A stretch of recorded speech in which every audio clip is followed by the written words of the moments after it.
అందరికీ నమస్కారము. ఈ రోజు మనము పేనీలు చేసుకుందాము. ఇగో ఇది మైదా పిండి కొంచెం నీళ్లు పోసి కలుపుకోవాలి.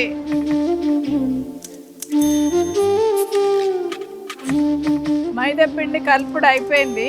ఇప్పుడు 3 పూరీలు చేసుకోవాలి. ఇట్లా బియ్యం మంచిగా కడిగి నానబెట్టి పిండి పట్టుకోవాలి గ్రైండర్లా. వెన్న బియ్యం పిండి పేస్ట్ కలుపుకొని పేస్ట్ ఇట్లా రాయాలి. రాసి మళ్ళీ ఒక పూరి దీని మీద వేయాలి. ఇట్లా వేసి మళ్ళీ దీనికి కూడా పేస్ట్ రాయాలి. దీనికి పేస్ట్ రాసినాక మళ్ళీ పూరి వేయాలి. 3 పూరీలు ఒకదాని మీద ఒకటి 3 వేయాలి. ఇట్లా ఈ 3 పూరీలు వేసినాక రౌండ్గా ఇట్లా చుట్టాలి.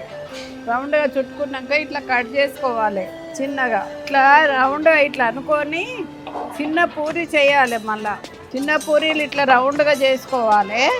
ఈ చిన్న పూరి అయిపోయినాక ఇప్పుడు కంచుట్లో నూనె పోసి నూనె కాగినాక ఇవి కాల్చుకోవాలి. ఇక కాల్చుకుందాం పండు.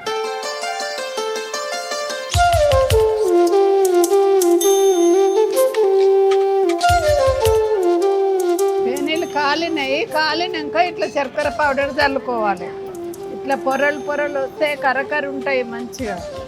ఇప్పుడు తింటే కరకర మంచిగా ఉంటాయి పేనీలు. మీలో ఎంతమందికి తెలుసో కింద కామెంట్ చెయ్యండి.